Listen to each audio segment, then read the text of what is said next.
MyHistro is a free Web 2.0 tool that gives users the ability to create geolocated events which can be collected into neatly presented interactive timelines.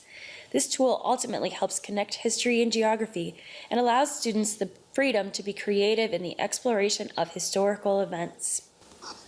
To learn more about the features of MyHistro, we will begin by clicking Explore. Instantly, we will see the top 100 most popular stories available on the website. Stories are a collection of events organized neatly into an easy-to-read timeline of chronological events. Stories can be created by teachers and students as a way to present information. Stories can also be tagged by keywords. For example, if we choose the tag America, we will see all stories tagged with the keyword America.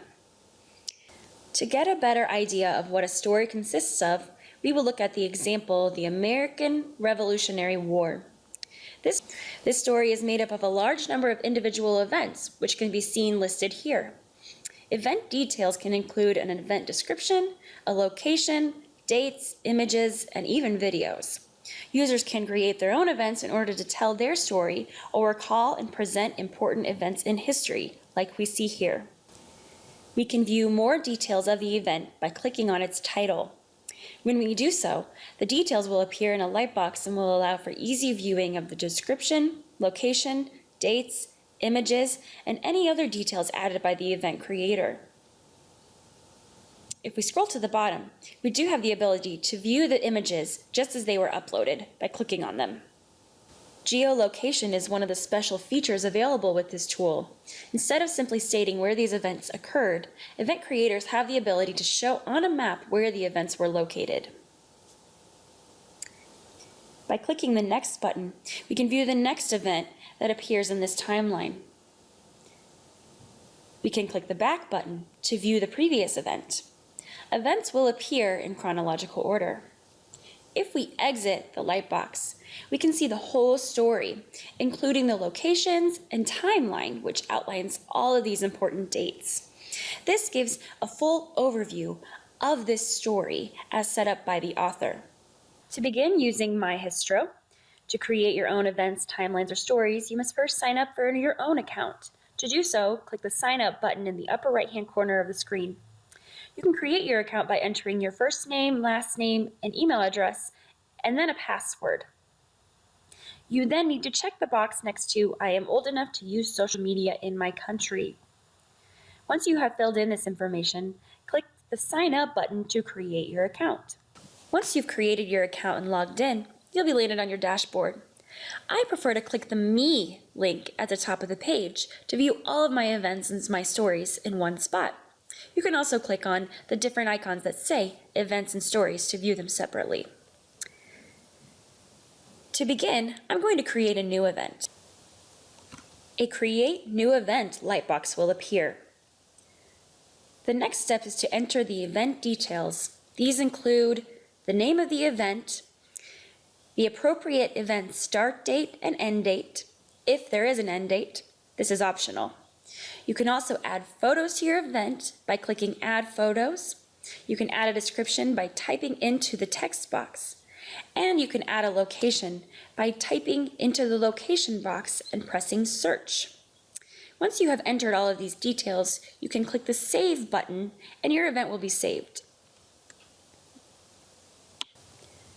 Once you have created your first event, you can then begin to build your new story. To create a new story, click on Create a New Story. You will be asked to fill in some details, including the story name, a brief one-line description of your story, and also a thumbnail. When you have filled in the details, click Next. You can then choose from your list of events, and you can also choose to create a new event by clicking the Create a New Event button. Here, I'm going to drag an event I've already created over into the events in this story. When I click Save Story, my story is created, and other users are able to see the story as well. Benefits of MyHistro in an educational setting include that it allows students to connect history and geography in a fun, interactive way. It also allows for the incorporation of different media such as images, text, and multimedia, which the student can explore and search to find. It provides the possibility of social interaction with other users, such as peers or other people across the world who are using MyHistro. It also provides practice making timelines while learning about historical events, and the students can work on their presentation skills. Finally, timelines can be made about any subject, including their own personal history, making it fun and relevant.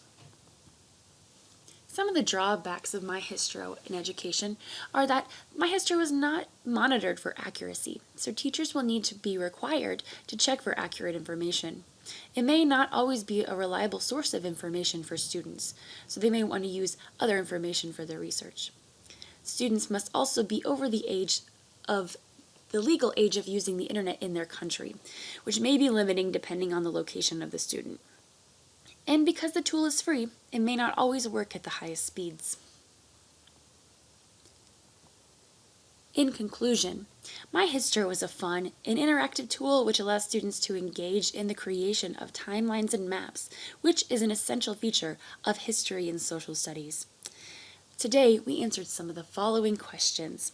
What is MyHistro? What features are available on MyHistro? And who can use MyHistro?